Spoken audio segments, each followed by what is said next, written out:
Hi, I'm back with another video, and this is my second time making a pizza sub. So the first one I did, I put it in the toaster oven, and it came out good, but it ended up being a little soggy on the bottom, but it was still good. So this time I decided to go looking up pizza sub to see if anybody had any ideas on like how to keep it from being soggy, um, that kind of thing, like putting it in the oven.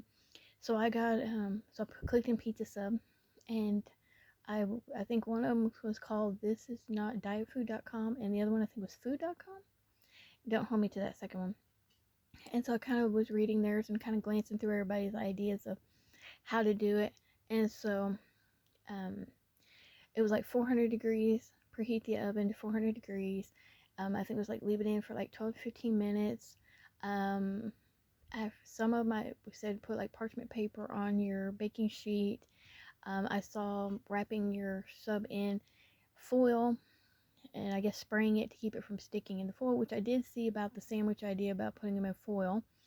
I didn't do any of that because I don't have any parchment paper, and I didn't think about putting foil around them. So I just put it on there and put it in the oven.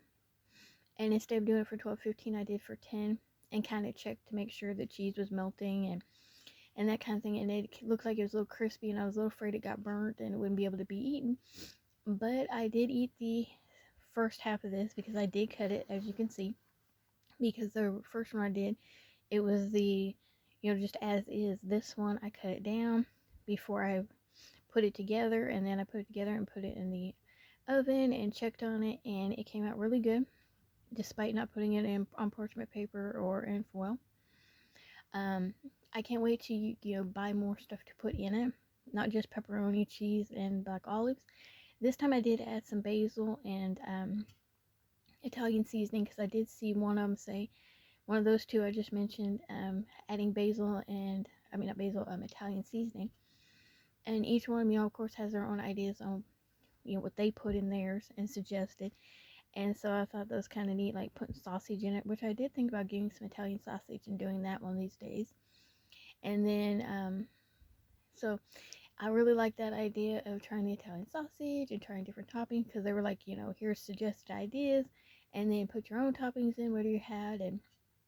And they got some good like stars on these things. So I was like, well, it worked for them, maybe it'll work for me. And like I said, it is good. I can't wait to try it again in the future and do, like I said, some Italian sausage and maybe some other different toppings to put in there, not just pepperoni and black olive and cheese.